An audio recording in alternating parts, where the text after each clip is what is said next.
আমাদের দেশের ইকোনমির যে জিডিপি র্যাঙ্কিং, এটা কিন্তু কিছুদিন আগেও ৪ নম্বরে আমরা ছিলাম এবং আমাদের স্বপ্ন ছিল যে আর হয়তো ১-২ বছরের মধ্যে আমরা ওয়ার্ল্ডের লার্জেস্ট থার্ড ইকোনমিতেও পৌঁছে যাব।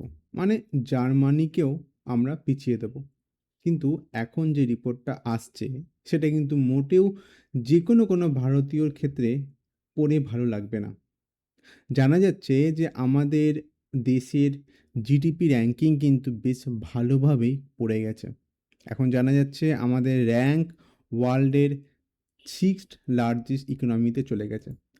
আমি আপনাদেরকে একবার নিউজ আর্টিকেলটা পড়ে দেখাই। India slips to 6th in IMF GDP ranking, dream of third largest economy delayed. এবারের পেছনে কারণ কি? এখন হয়তো অনেকেই ভারতবর্ষের সরকারকে হয়তো বিভিন্ন ধরনের কথাবার্তা শোনাবেন যে আমাদের দেশ বিভিন্ন জায়গায় উল্টোপাল্টা টাকা খরচা করছে, সেই জন্য হয়তো আমাদের দেশের জিডিপি র্যাঙ্কিং এইভাবে নেমে যাচ্ছে। কিন্তু আপনারা যদি একটু ভালোভাবে রিসার্চ করেন এবং ভালোভাবে যদি জিনিসটাকে বোঝেন, তাহলে আপনারা বুঝতে পারবেন যে এতে কিন্তু আমাদের সেভাবে কোনো দোষ নেই। আর সেইজন্যেই আমি এই আজকের ভিডিওতে আপনাদেরকে ডিটেলসে একটুখানি বোঝানোর চেষ্টা করব যে আসলে হয়েছেটা কী? যেখানে আমরা এত দ্রুত এগাচ্ছিলাম, সেখানে হঠাৎ করে এত পিছিয়ে কী করে চলে এলাম? এখনো পর্যন্ত কিন্তু এই আইএমএফ র্যাঙ্কিং যেটা দেখাচ্ছে, যেখানে ভারতের স্থান ৬ নম্বরে দিয়েছে। এখানে কিন্তু এখনো বলা হচ্ছে যে ভারতবর্ষই ওয়ার্ল্ডের ফাস্টেস্ট গ্রোয়িং ইকোনমি। তাহলে আমাদের ইকোনমি এত পিছিয়ে গেল কেন? মানে র‍্যাংকের দিক থেকে যেখানে আমরা ৪ নম্বরে ছিলাম, সেখান থেকে হঠাৎ করে আমরা ৬ নম্বরে এসে গেলাম কেন? এর পেছনে একটা সোজা-সাপটা কারণ আছে।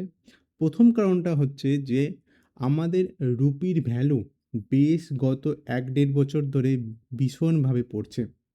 কারেন্টলি যদি আমরা রুপির ভ্যালু আপনাদেরকে বলি, তাহলে কিন্তু $1 = 93 এর আশাপাশি। যেটা কিন্তু মোটেও ভালো নয় যেকোনো একটা কান্ট্রির রুপির ক্ষেত্রে। মানে যেকোনো একটা কান্ট্রির কারেন্সি যদি এইভাবে ডাউনের দিকে যায়, তাহলে সেটা কিন্তু একটা ভীষণ বড় ইমপ্যাক্ট দেয় সে দেশের এই জিডিপি র্যাঙ্কিংয়ের ওপর। আর ভারতের ক্ষেত্রেও কিন্তু ঠিক সেই জিনিসটাই হচ্ছে।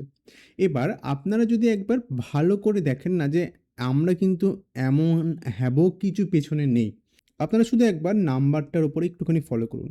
যেখানে জাপানের নাম্বারটা দেখুন, তারপর ইউকের নাম্বারটা দেখুন এবং ইন্ডিয়ার নাম্বারটা দেখুন। সবাই কিন্তু ৩ খানা দেশে ৪ এর ঘরেই আছে এবং ভারতবর্ষ হয়তো বেশি পিছনে নেই। হ্যাঁ, এটা হয়তো অনেকটাই, কিন্তু আমার মনে হয়, আর এটা একদম ফ্যাক্টই আমি বলছি, যদি রুপির ভ্যালু যদি আবার ইনক্রিজ হয়, ধরুন নেক্সট ৬-৭ মাসের মধ্যে আবার রুপির যে ভ্যালুটা অনেকটা স্টেবল হলো, তখন কিন্তু দেখবেন হঠাৎ করে ভারতবর্ষ আবার নাম্বার 4 এ চলে যাবে। এর মেইন কারণ হচ্ছে কি? মেইন কারণ হচ্ছে রুপির ভ্যালু কমে যাচ্ছে। তাই যেই রুপির ভ্যালুটা একটুখানি স্টেবল হবে, তখনই কিন্তু এই জিনিসটা অতটা ম্যাটার করবে না। কেননা যা নাম্বার দেখছেন না, এই সবকিছুই কিন্তু ডলারে আছে। আর যেহেতু আমাদের পয়সার ভ্যালুটা কমে গেছে, মানে $1 এখন 93 মানে রুপিস। আর আগে যেটা ছিল মানে ১-১.৫ বছর আগেও কিন্তু $82 $1 ছিল। মানে বুঝতে পারছেন যে আপনারা যদি মানে আমরা যদি বেশি করেও পয়সা কামাই, ডলারে যখন আমরা সেটা কনভার্ট করতে যাব, সেটা অবশ্যই কমে যাবে। আর আমরা ঠিক এই জিনিসটাই এখানে দেখতে পাচ্ছি। আইএমএফ যেমন বলছে যে পৃথিবীর ফাস্টেস্ট গ্রোয়িং ইকোনমি কিন্তু ইন্ডিয়া। কিন্তু তাতে লাভটা কী? হ্যাঁ, যেটা দেশের জন্য হয়তো ভীষণ লাভ, কিন্তু তা হলেও আমরা বেশি পরিমাণে পয়সা কামালেও সেটা যেই আমরা ডলারে কনভার্ট করতে যাব, তখনই প্রবলেমটা দেখা যাবে। আমি এটা আরেক দিক থেকেও বলতে পারি যে এটা কিন্তু একটু হলেও আনফেয়ার। যদি অন্য মানে কারেন্সিতে যদি ক্যালকুলেট করা হতো, যেখানে ডলারের ভ্যালুটা এতটা কম নয়, তখন কিন্তু হয়তো আমরা এখানে নাম্বারটা আলাদা দেখতে পারতাম। কিন্তু ওয়ার্ল্ডের মেইন কারেন্সি হিসেবে যেহেতু ডলারকে ব্যবহার করা হয়, সেজন্যে ডলারকে এখানে ব্যবহার করা হয়েছে। আর সেখানেই ভারতবর্ষ একটুখানি পিছিয়ে গেছে। এর পেছনে কিন্তু আরও ১-২টো কারণ আছে। সেকেন্ড কারণটা হচ্ছে ভারতের মানে এক্সপোর্ট ডেফিসিয়েটটা ভীষণভাবে বেশি। মানে ভারতবর্ষ অন্যান্য দেশের থেকে বেশি পরিমাণে কেনে এবং ভারতের পণ্য অন্যান্য দেশকে কম সেল করে। মানে আপনারা যত পরিমাণে পয়সা কামাচ্ছেন, ধরুন আপনি মাসে হয়তো ১,০০,০০০ কামালেন। এবার সে ১,০০,০০০ দিয়ে আপনি হয়তো ৫০,০০০ অন্য কারোর কাছ থেকে জিনিস কিনেই সে টাকাটাকে শেষ করে দিলেন। তাহলে আপনারা নিজের কাছে সে টাকাটা তো ব্যবহার করতে পারছে না। আর সেই জিনিসটাও কিন্তু এখানে এপ্লাই করা হচ্ছে। আমি জিনিসটাকে ভীষণ জটিল, আমি একদম সহজভাবে আপনাদেরকে বোঝানোর চেষ্টা করলাম। হ্যাঁ, এখানে কিন্তু যদিও আমি ভারতবর্ষকে আবার দোষও দিতে পারবো না। এই যে যুদ্ধ চলছে যেটা প্রায় ৫০ দিনের বেশি হয়ে গেছে। তার ওপর কিছু মাস আগেই ট্যারিফের একটা ঝামেলা চলছিল। ট্যারিফটা গেল, তারপর হঠাৎ করে চলে এলো এই যুদ্ধ। মানে এত কিছু জিনিস কিন্তু এফেক্ট ভারতবর্ষের ওপর পড়তই পড়তো। আপনারা যেকোনো জিওপলিটিক্যাল অ্যানালিটিক্সকে জিজ্ঞাসা যদি করেন, সে কিন্তু বলবে আজ নয়তো কাল ভারতের মধ্যে এই ধরনের প্রবলেম আসতই। কেননা একটা গ্লোবাল পলিটিক্স মানে একটা গ্লোবাল ইকোনমি যদি স্টেবল না থাকে তাহলে কিন্তু এই প্রবলেমটা হবেই। আরেকটা জিনিস হচ্ছে, যেহেতু ক্রুড অয়েল আমরা রাশিয়ার কাছ থেকে এখন হয়তো কিনতে পারছি, যেহেতু আমেরিকা যে ওয়েভারটা দিয়েছিল সেই কারণে আমরা কিনতে পারছি। কিন্তু আমেরিকা এটাও বলছে কিছুদিন পর হয়তো এই ওয়েভারটা কিছু কিছু কম মানে দেশকে তারা অ্যালাউ করবে না। যার ফলে কিন্তু ভারতবর্ষকে একদিক থেকে ফোর্স করা হবে অন্য জায়গা থেকে তেল কেনার জন্য। মানে আমি একদিক থেকে বলতে পারি যে তখন হয়তো আমেরিকা বলবে যে ভেনেজুয়েলার কাছ থেকে ভারতবর্ষ যেন তেল কিনে তাদের চাহিদাটাকে মেটায়।